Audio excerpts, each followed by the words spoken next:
She was 74 years old, powerful, self-sufficient, and lived by herself. Margaret went for a stroll with her dog, brewed herself a cup of tea, and reported that she had a weird feeling in the morning. At some point, the strange sensation transitioned into silence. A slip occurred with her right hand, the teacup cracked, and she lost her voice in the middle of a sentence.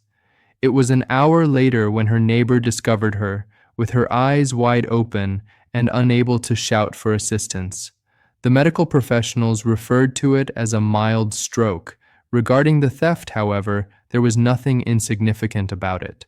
Her self-assurance, her steady gait, and her conviction that she was secure in her own home were all reassuring. It was not the stroke itself that was the most disturbing to me. It was at that precise moment that she hushed.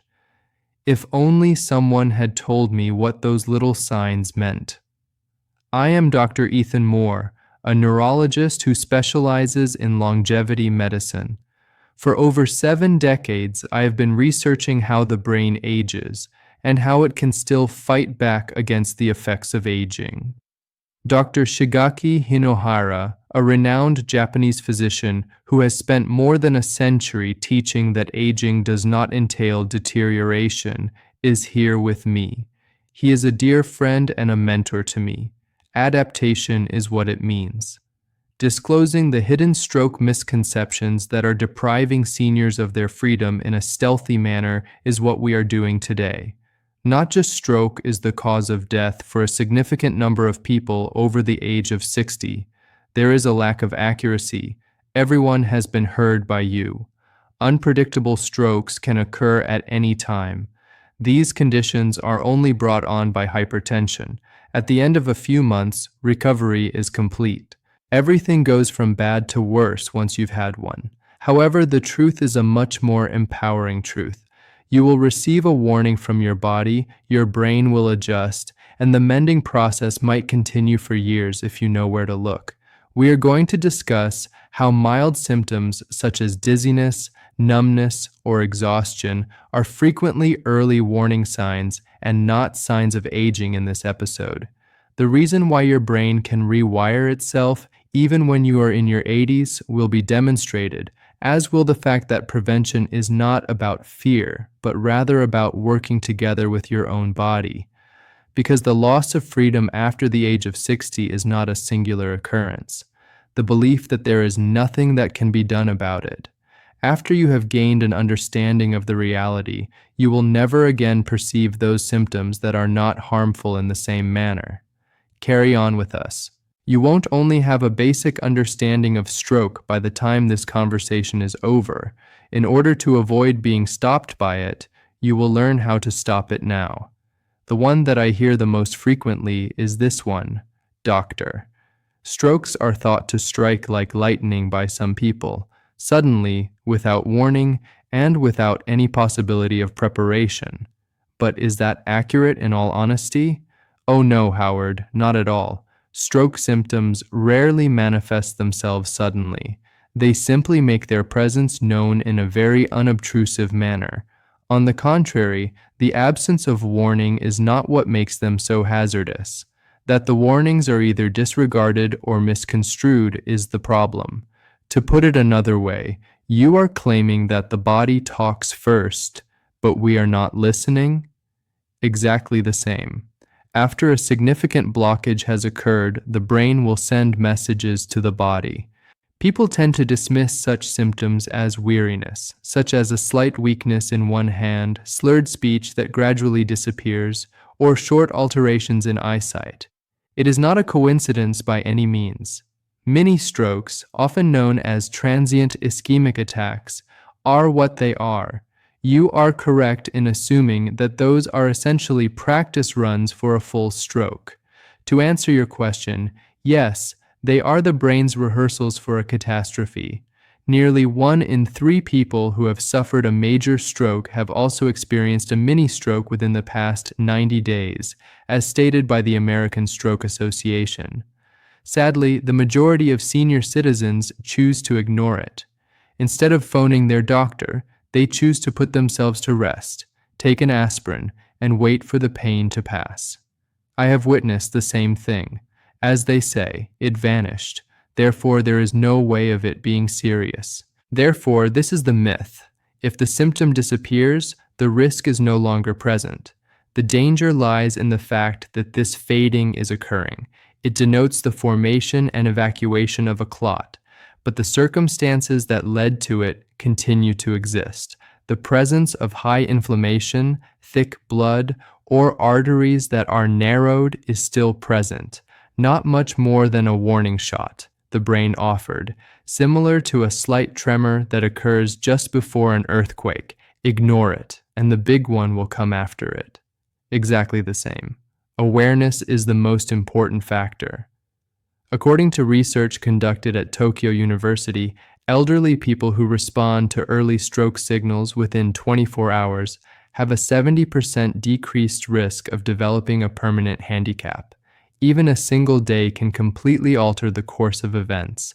This is just wonderful. In addition, it explains why some patients are able to recover completely while others are permanently unable to move around. Timing, and not luck, is frequently the deciding factor in the outcome. Indeed, when awareness and preparation come together, luck is the result in the end. People become passive as a result of the notion that strokes occur without any prior warning. Senior citizens, however, regain control once they are aware of the symptoms, which include numbness, drooping, and abrupt bewilderment. Therefore, it is not a matter of fate, it is a form of feedback. Stunningly articulated, you will not be betrayed by the brain. The purpose of this is to attract your attention. In addition, if you pay attention, you can frequently prevent a stroke from ever starting in the first place. It is the same message that is printed on every chart, leaflet, and poster that is displayed in the waiting area. Stroke attacks are caused by high blood pressure. In spite of the fact that this is true, I have encountered a great number of stroke patients who exhibit normal readings. That is not feasible, is it? This is due to the fact that blood pressure is just one element of a very intricate puzzle. It's not always about making a forceful stroke. Flow is the theme here. Anything that interferes with the normal flow of blood through the brain has the potential to become the offending factor. That is very effective, so it's not only the numbers that are displayed on a screen. The condition of the blood itself is the cause of this. Exactly the same. The blood vessels in your body can be compared to garden hoses. In the event that the interior of that hose is coated with debris, cholesterol, inflammation, or swollen platelets, fluid flow will slow down even when the pressure is at its typical level. It is possible for that turbulence to produce a clot that plugs an artery in the brain without the pressure ever reaching a high point. Therefore, it is possible that pressure is not the problem at all. It is whatever is taking place within the confines of the vessel's walls. Indeed, studies that were published in the Journal of Neurology, Neurosurgery, and Psychiatry discovered that up to 25% of ischemic strokes that occur in elderly people occur while their blood pressure is normal. The silent inflammation, oxidative stress, persistent dehydration, and high blood sugar levels that quietly damage artery linings are all associated to a number of the condition that we refer to as silent inflammation. It makes perfect sense. I recall a patient who suffered a stroke after going on a strenuous trip during the summer. Unfortunately, he did not have hypertension, but he was extremely dehydrated. As a result of the loss of fluid, his blood had physically thickened. That is an excellent illustration. Being dehydrated causes the blood to become sluggish, which means that it travels more slowly and clots more easily. A perfect storm is created when you add a little bit of stress or cholesterol plaque to the mix. Then there is sugar to consider. There are a lot of elderly people who think diabetes just affects the heart. However, if we want to be honest, it is a vascular condition, right? Without a doubt. High glucose levels cause the delicate lining of the arteries to deteriorate and corrode. As time passes, such small wounds develop into places where blood clots can form. Why is it that those who have their blood sugar under control are experiencing a higher incidence of strokes with normal blood pressure? Due to the fact that control does not always mean repair. That being said, blood pressure might be the most prominent antagonist, but it is not the only one. The silent ones, such as dehydration, sugar, and inflammation, are the ones that do damage by themselves, without a doubt. It is not enough to just reduce pressure after the age of 60. The purpose is to improve circulation, consume fluids, engage in physical activity, breathe, and provide the vessels with the nourishment they require. Calming, omega-3 fatty acids, and antioxidants. When a vessel is tranquil, it rarely explodes. In this way, prevention is redefined. Rather than focusing on numbers, we advocate for proportionality. Indeed, being restrained is not the only factor in preventing strokes. The topic at hand is restoration, because having a healthy brain requires more than just a decrease in pressure. The flow must be calm and steady. I am very sorry, doctor, this one is so painful. It has been said to a great number of elderly people that whatever recovery they have achieved after 6 months is the maximum amount of recovery they will ever receive, simply because their brain is unable to mend itself. Do you actually believe that? Oh no, Howard, not at all. The stroke itself has been more successful in stealing hope than that myth. In terms of healing, the brain does not have a time limit on its operations. It merely alters the way in which it recovers. It takes only a few months for the body to heal completely. On the other hand, after that, improvement becomes less obvious and more subtle. When I say silent rewiring, I mean it. Silent rewiring is being done. What a lovely creation. What does it mean that the brain is continually remodeling connections behind the scenes, even if we are unable to witness it all the time? Exactly the same. Neuroplasticity is the phrase in question. This indicates that even after many years have passed, the brain is able to reassign activities, remodel pathways, and reinforce alternative paths.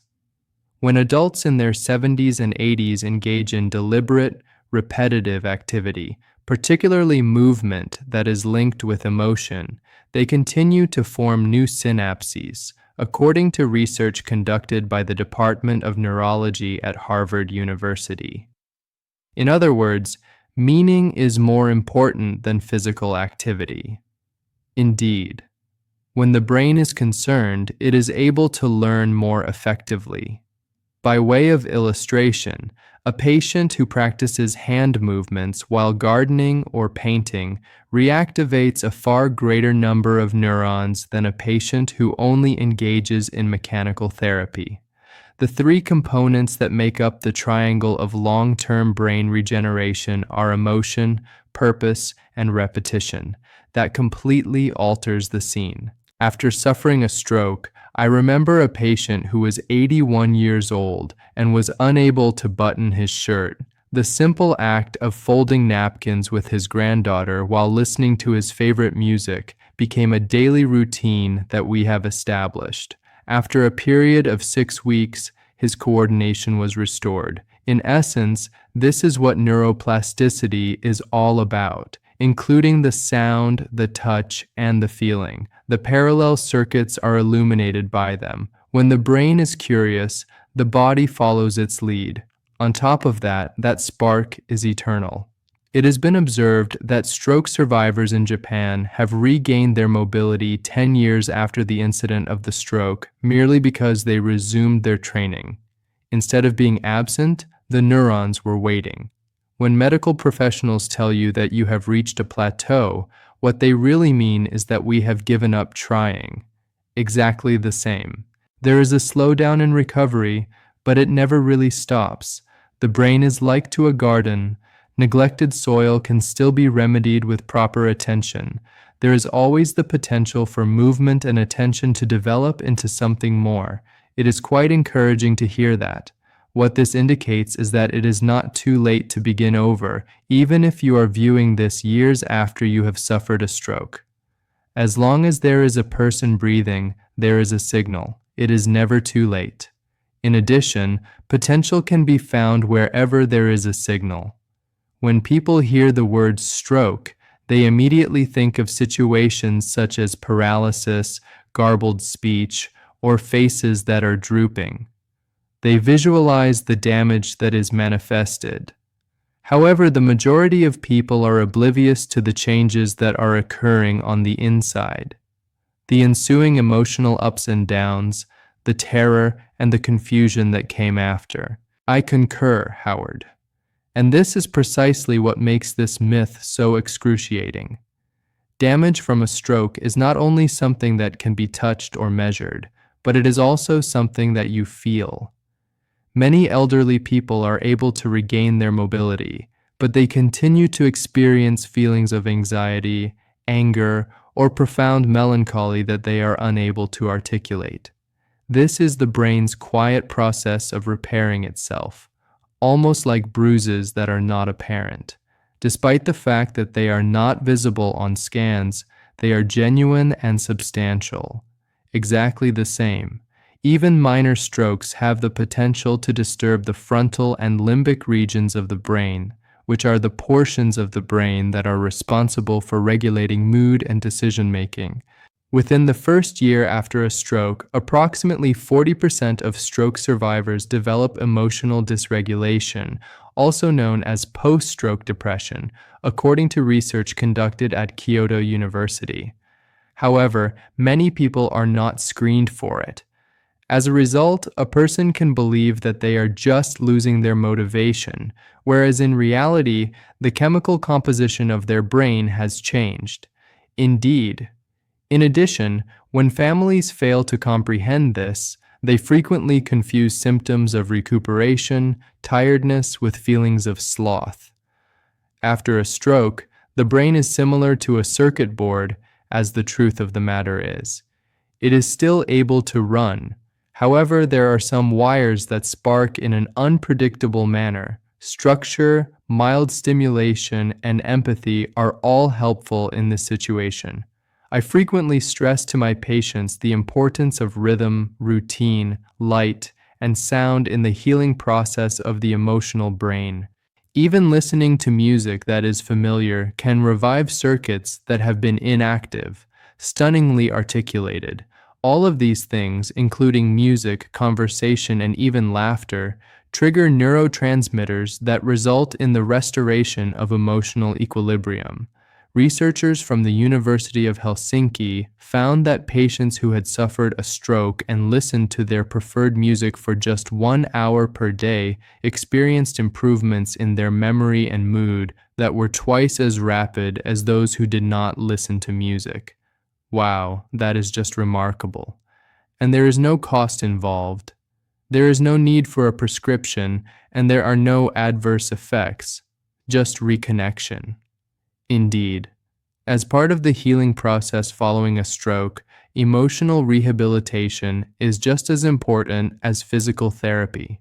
The intellect and the body are required to move in tandem. It is strength that follows the restoration of joy. It is because of this that I have witnessed people regaining their movement once their mood has improved. When the spirit becomes active, it is as if the body begins to move again. Exactly the same. Hope is a neurochemical process. Healing is fueled by it. When compared to a terrified brain, a calm and invigorated brain recovers more quickly.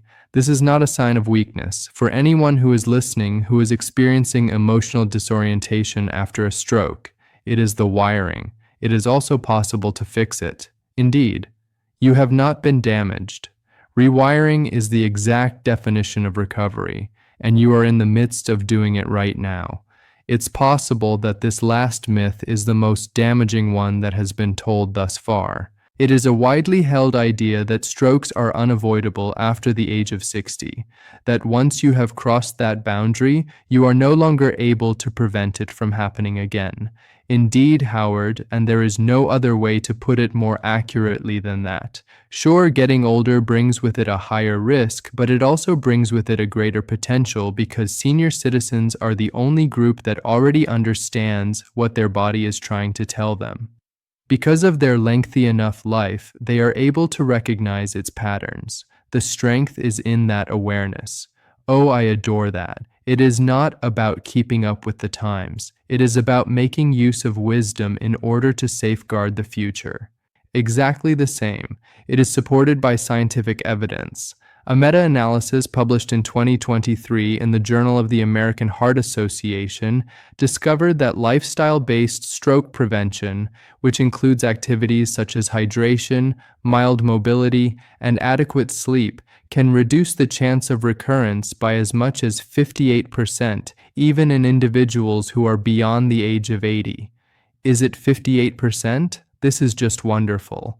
And none of it requires you to adhere to difficult exercises or follow an excessive diet. No. Consistency is the key to success.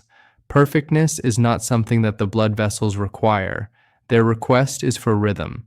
Stability can be achieved through the consumption of regular meals, the practice of mild movement, the practice of deep breathing, and the consumption of water. The risk dramatically decreases when there is a steady flow of blood. That is such a welcome change. Prevention, as we have been taught, is synonymous with deprivation. There is no joy, no salt, and no fat. On the other hand, I tell my patients that the enemy is not the food. Rather, it is the engineer. Stunningly articulated. Salmon, avocado, and spinach are examples of foods that are high in potassium, antioxidants, and omega-3 fatty acids. These foods not only reduce blood pressure, but also soothe the artery walls themselves. Even just a moderate stroll for 10 minutes after meals might enhance circulation and maintain a healthy glucose balance. And sleep, which is something that senior citizens frequently forget. I recently read a review from Harvard that highlighted the fact that getting less than 6 hours of sleep every night substantially doubles the risk of having a stroke again. It's not only rest, it's upkeep of the cardiovascular system. The answer is yes, specifically since deep sleep reduces inflammation in the brain. It is the body's natural mechanism for cleaning itself. Blood becomes more viscous, vessels become more rigid, and the risk steadily increases when it is ignored. Therefore, prevention after the age of 60 is not about control, but rather about collaboration, rather of working against the body, working with it. Without a doubt, the risk of having a stroke is not predetermined, rather, it is a conversation. Additionally, the sooner you begin listening to those around you by means of hydration, motion, and tranquility, the longer that conversation will continue. Indeed, that is a truth that is very empowering. There is no age at which you cannot alter the story of your health. Without a doubt, prevention does not stop with youth. Rather, it starts with wisdom. Following everything that we have discussed today, I find that I am unable to stop thinking about Margaret, the woman I described at the beginning of this conversation. Not only was she walking again when I went to see her many months after her mini-stroke, but she was also instructing her granddaughter on how to bake for the first time. Even though her hands were still shaking slightly, her eyes were shining brightly. I was under the impression that my story was finished. It was only a rewrite it turned out to be. The way you have described it is absolutely spot on. It is not possible to reverse the passage of time in order to recover from a stroke or even to prevent one. You are the one who is responsible for rewriting the way time expresses itself through you. The brain, the heart, and the blood all react to the purpose that is being expressed. This is the reason why the conversation we are having now is so significant. Every myth that we have disproved was not only medical in nature, it was also emotional. When a stroke occurs, there is no warning. The only cause is hypertension or high blood pressure. At the 6-month mark, recovery is complete. All that is damaged is physical. Preventing something is not something you can do. Each of these beliefs robs people of their optimism before the healing process can even begin. Indeed, along with the loss of optimism comes the loss of motivation. Exactly the chemistry that the brain requires in order to recuperate. Due to this reason, awareness is not merely education, rather, it is medicine. Once you have a better understanding of what is actually taking place, your body will start to cooperate once more. In my practice, I frequently remind my patients that age is not a diagnosis, but rather a library. On each page, you will find the lessons that your body has learned in order to survive. The only difference between preventing and recovering from a stroke is that you should read those pages differently, with curiosity rather than terror. Exactly the same. Patients who were well into their 90s were able to regain their balance, rewire their speech, and even have their handwriting returned thanks to my treatment. All because they refused to acknowledge that there was a time limit on the healing process. As soon as you begin to believe on a regular basis, your brain will start to pay attention. I really hope that this is the takeaway that each and every listener gets from this episode. No matter if you are recovering from a stroke or attempting to prevent one, you are not helpless. Rather, you are actively engaging in the process. Indeed, when symptoms begin to improve, the dialogue with your body does not come to an end. Rather, it is just getting started. It is important to keep in mind that even if you have been told that it is too late, your brain is still listening, still learning, and still waiting for the next potential sign of hope. Today is the day to send that signal. You should also express gratitude to your mind for the opportunity to rewire itself the following day when you wake up. So is the process of regaining one's independence. One day at a time, one piece of information, and one belief.